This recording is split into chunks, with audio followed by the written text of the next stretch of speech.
Good morning. So, I'm just here to just quickly refresh for the information of everyone who has been with Spring Rain for quite a time, and for those who have just joined, and for the funders and implementers who are also here in this room. So, I said, as everyone was saying, we're called for the mission, and our role here is to bridge the gap between facilitating those funding to where it needs to be. And to do that, we need to be capacitated.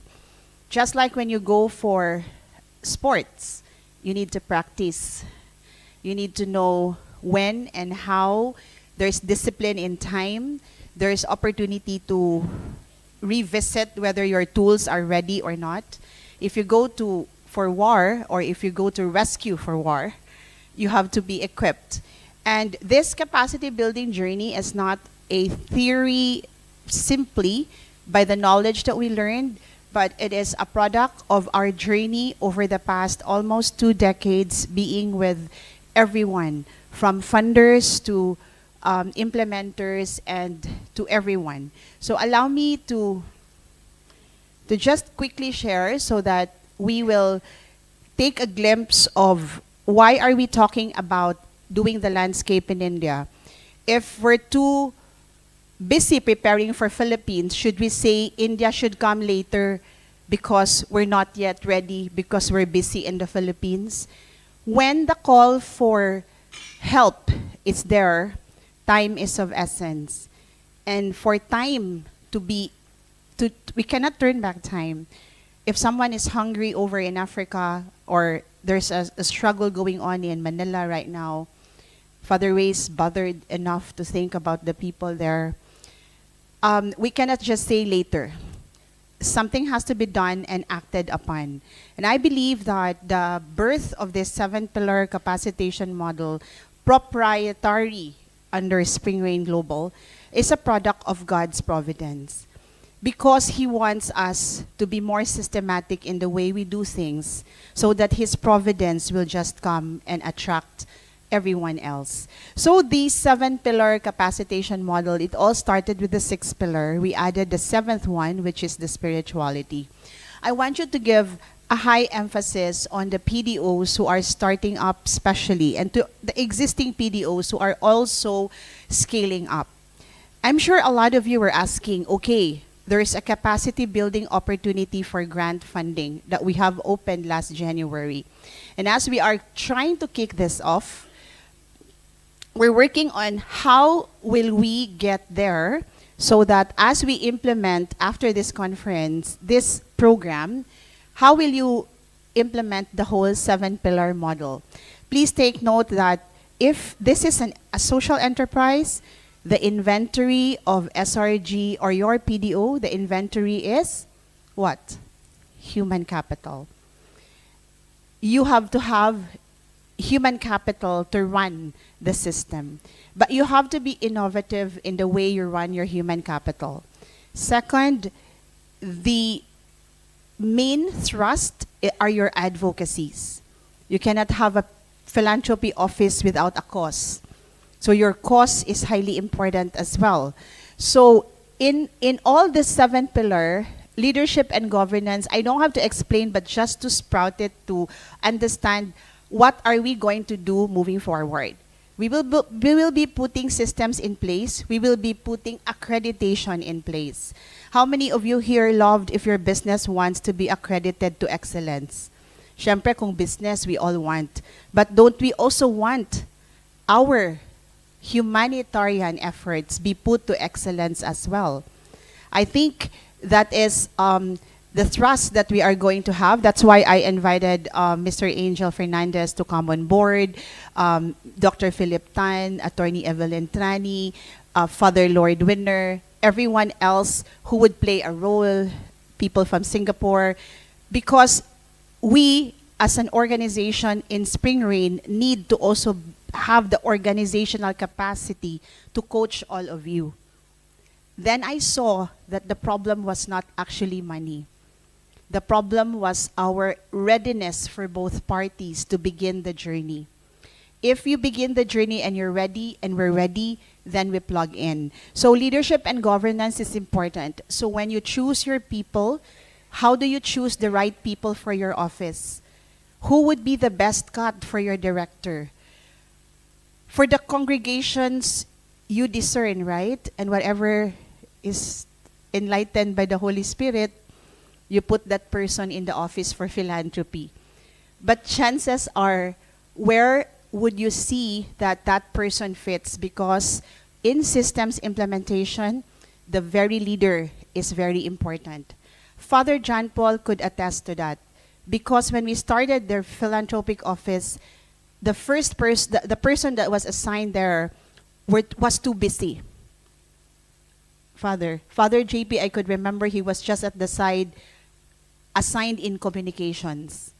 But then, after 3 months, the chameleon was very much ready to navigate. If nothing is happening, it's not about the system.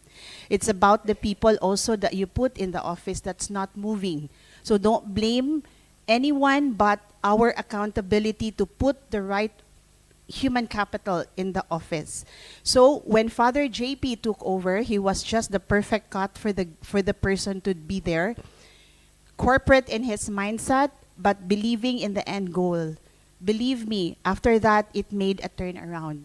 Same story with Father Orven Gonzaga. When they had assigned someone, where's Father Orven? There you go. When we had also the PDO installed, we installed a parish priest, and the parish priest told me, I will have more concentration in the parish rather than in philanthropy. So what happened? The provincial navigated and then put the person. It's not because the person is not cut. Believe me, when the system is in place, we have the system, the right person will just follow the system. But if that person will not follow, then it would be difficult. When Father Orven took over, he flew and made the turnaround of the office. Vital to the system is human capital. Before even asking for support on capacity building, please make sure that you're ready to have the right people installed in your office. Second, your programs are very important. People, your congregation, your NGOs, you need the advocacies in order to attract grants. Even if we ask for funding for capacity building, your measurement, as Mr. Angel Fernandez was saying, where is the KPI? It would be on raised funds and how much of these advocacies are sustained because of the office. So in other words, your program development plays a role. I have talked with Father Lord because in the area of the church, there is a way how to connect with the right people so you get with the Manos Unidas, with Miserior, and all of that. And it takes connections. I will do my part to ensure that I get to the board connections. But please do your part to prepare also. While I'm brewing on the side, you brew also on the other side. Would that be okay? Don't say, where is the funds? We will wait. And then when the funds will be there, you're not ready. Please let us do our part, and we do our part. That's for the grant funding. For corporate family office funding, these people here in the seat here are working and brewing towards getting on board to family offices, to wealthy people, to high net worth individuals where we can use our influence to inspire them. Imagine this room would be all funders. And we're talking there, I'm sure the Spirit will come. So many convening on high net worth individuals will happen. Mr. Kengombe just told me that in Geneva, there's something happening in November. I will be speaking for our ecosystem. And believe me, I can speak by the grace of God, but my speech will be as strong as your data that you're going to give to me. I don't want that we will not amplify the voice of our collective efforts. So your programs is very important. All of these are nothing without your programs. You have to revisit them. We will work closely on this together. secular, corporate funding, impact investing. Adrian, where are you? There. Adrian is going to be part of our team to work on social enterprise. Father Ray has been bugging me about social enterprise. And Father, thank you for your patience. We have to drag enough because we don't want to just get funding. We want these donors to be partners in our organization, not for a single funding. So trust the process. There's a team who will be helping you on impact investing and social enterprise. The church has a lot of social enterprise opportunities, but we will do more collaboration on that from a lot of things already. So the philanthropy pillar should look into your funding opportunities. Now, in your data for funders, please take note. Gone are the days that you will fear that your funders, you don't want to give it to your PDO office because you want to keep it to yourself, especially for priests and nuns who have an office and you know a lot of organizations. Please centralize. If you don't, you will lose time. And time is of essence. Joseph from the Manila Angel Investors told me, if I could have flown last Sunday, I would have reached your conference. His schedule was just yesterday, but he couldn't make it because of the flood. We will never know what will happen along with time. But as so long as time is in your control at that moment, savor that moment and do not delay. As I said, discern, but if the discernment is clear already, don't discern too long. The Lord will continue to still give. I've learned that. I discern also. Sometimes my staff maybe are impatient already. They keep coming back to me. Glenda, what's your decision? Let me think it over. Maybe I pray Holy Spirit will also land in my people and in my team. I said, Lord, speak to my team if I cannot get it. And when Anne tells me, I think, Glens, this is what we're talking about, or Nicole or Presta or whoever will tell me, and I said, I think that's what God is telling me. God answers your leading through people. So it's very important in philanthropy that you start loving the humanity in you and the humanity in the people you put in that office. Financial planning. There is a course in financial planners. Can you please stand, those who have taken the course? Reverend Father Orven, stand up. Sister Mila. Who else? Anne-Marie, Kleinid, Bobby. We've started, Father Ray, Melanie. Ayan. We have started sharing the course of financial planning in our group. Father Gerald also took that course. They will be graduating in August. Why do we have to do financial planning? A lot of you have assets, land. A lot of you have come to me and said, how do we want to develop this land? Looking at it sporadically will not work. But thinking of the urban, let's just call it urban planning or whatever you call it, is important, is essential. I went to Sister Marian's space in Bataan, and I imagined what Vincent K. A. Lim told me about how do you maximize a land. But I tell you, to all the congregations here, you have the proven living testament that God has and will be with you. Your buildings, as lay, we cannot afford to have those big buildings, I tell you. But how come that in the struggle of your life, God provide you big infrastructure? Because God is telling you that I can provide. Do not challenge me, I can provide. But for the people who are suffering, do your part and we do our part. We would be there, but you will also collaborate along with us. And the funders, I'm happy because they have understood the church. For all these years, I've been fighting for our voice be heard. Finally, it has opened gates for corporates. AVPN has seriously considered our network to be a force for good. Global impact investing. Christian is serious to give us support. That is why we open that gates for us. So financial planning is important because money has value. A lot of you want to keep your money.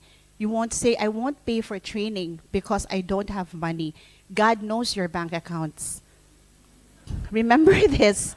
If Spring Rain doesn't know, God knows. And for all you know, for all you know, when money is not used and money is not growing, you may all say we're okay, but we also need to live. We also need to eat. We have to take care of the organization that supports you all the way. Otherwise, we will diversify other services otherwise. But we're here because we're here for the long haul. Trust in that when you are equipped with financial planning, you will understand value of money. If you don't grow your money, by buying power, it will be lost. Inflation will kill the buying power of your money. Invest in people. Invest in people. The first blessing you will have, you're providing money for that person to have something to buy food for the family. At the end of the day, you're giving livelihood first. Second, that person will be used by God to talk to the funders, so His providence will come in place. Financial planning will teach you not to be kuripot. Please, don't be kuripot for the Lord. Am I making sense? Do not be mediocre for Him. Give Him the excellent time and resources you would ever imagine. Ako, when God gave this enterprise to me, I said, to the least of my resources, I plow back. That was my commitment. So please, let us be in that sync. Maybe a lot of you will receive the capacity building fund. Titipirin nyo pa rin. Maybe you won't hire people. Still, kaya naman eh. Because we have $100,000, we'll just spend the $20,000. We'll save the $80,000. If there's one who will know your bank account again, it is Him. Let our conscience. And you tell us that you don't have, please, from now on, tell us you have. Let's have a mindset of abundance. Let's have a mindset of abundance. The real people who are scarce are the people praying they will receive. I still believe all of us in this room have the capacity to do so. Data is very important, and I think Dr. Mark, where's Dr. Mark? There you go. Ako mga alay ko dito. Dr. Mark Chen, along with Dr. Pyrach from Taiwan and Thailand and the Philippines, will be working closely on data mapping. When we wanted to gather the data, how do you measure the data? You measure the data in many different focused areas. May I request the people from Bicol region to please stand. Bicol region.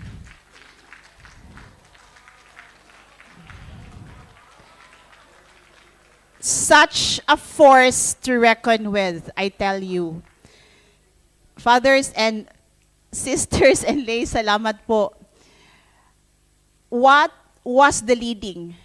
Maybe there is something we need to map on a region level. And the leaders in Bicol are ready to take up and say, let one Bicol map the standards to address the gap. Both priest, bishop, and lay, they represented. They don't have enough. They've been spotted by calamities. But when we sat down, they said, we choose to go there. We choose to go to Bangkok because we know we will see hope there. And if we see that hope, we bring that to Bicol region. That was their thrust, I believe, that they're coming here. And data needs people. The Pope asked us to do synodality, or even Father Lord will say, where's the data? How do you want us to help you? You cannot just say, I'm hungry, need help. No, you have to have the data. So when we implement data mapping, I encourage you to put the right data officer in your team. Not the one who just can encode. Encoder is different from data professional. I have commissioned a partner. She couldn't just be here, but she will come up with a boot camp on data. a caption, a data bootcamp, database bootcamp. I tell you, more than any solicitation letter, data will attract funding. No words to say, show me the data, as Jong was saying.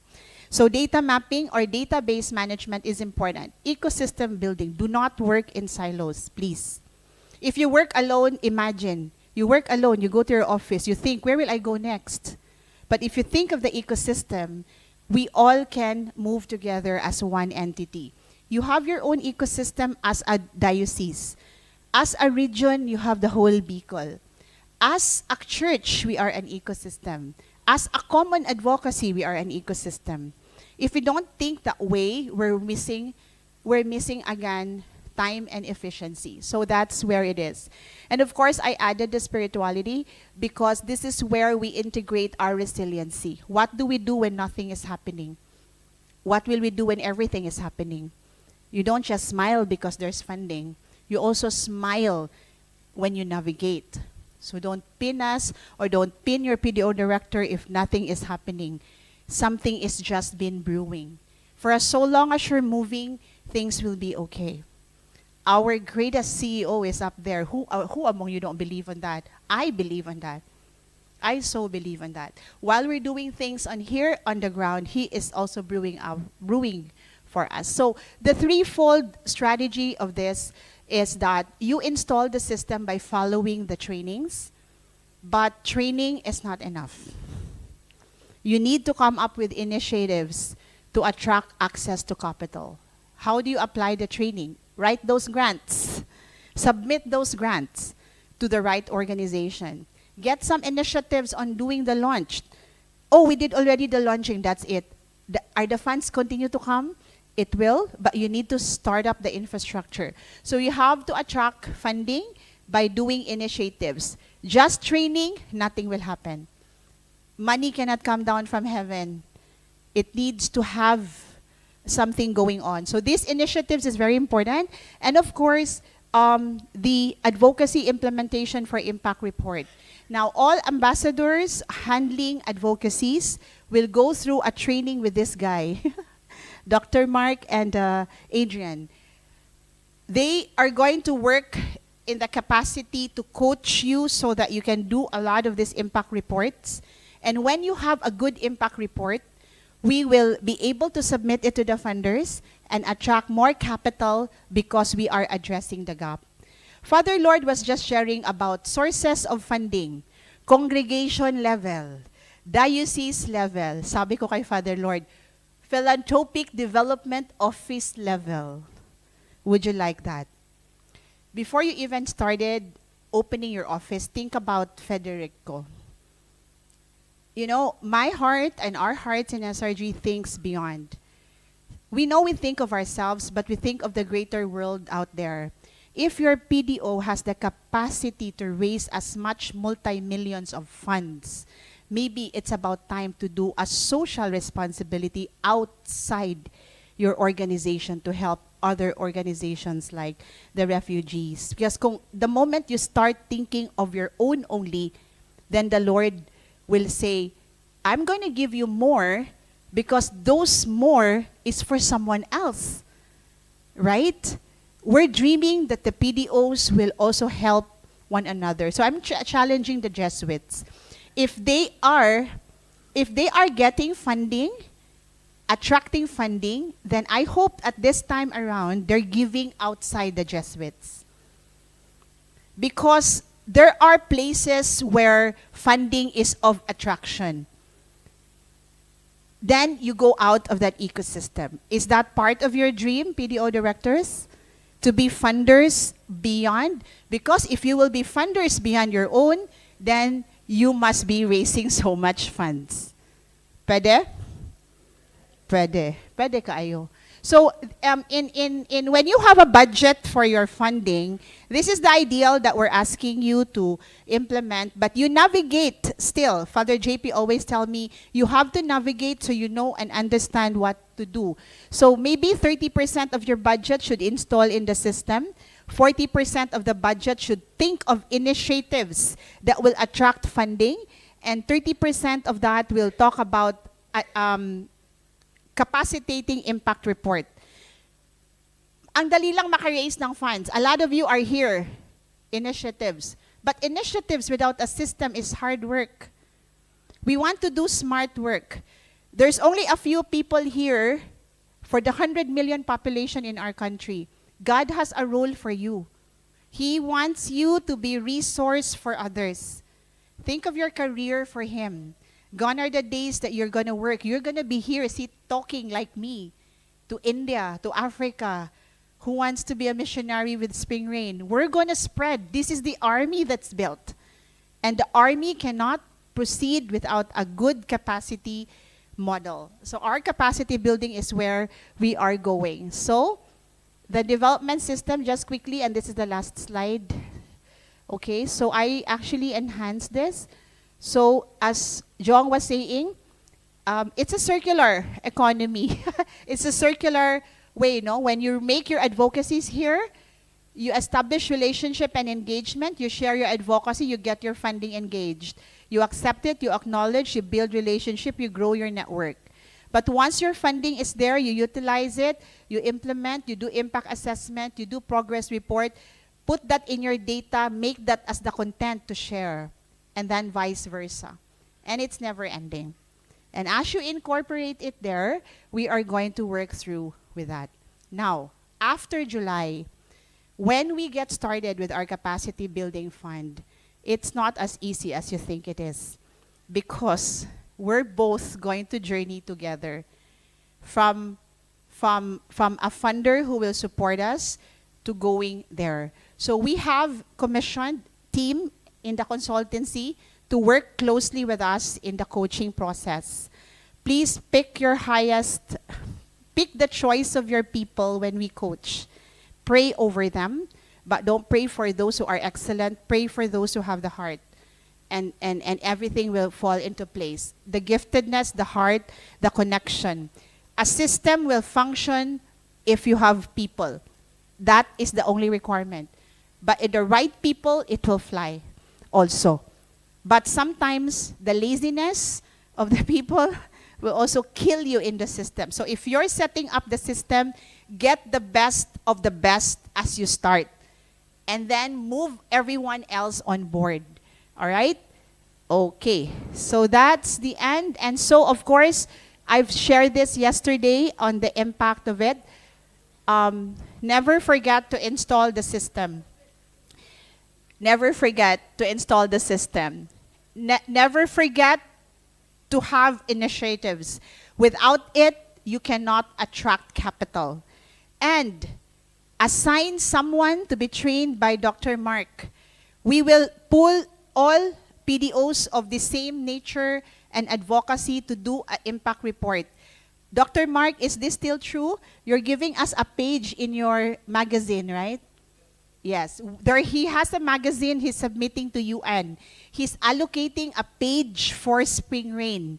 So your impact report gets into there. Isn't that nice? Right? So with that, our capacity building journey for me is a gift and a grace. No more than our amplification of our voice will take us further. So trust the process and let's do this. Thank you.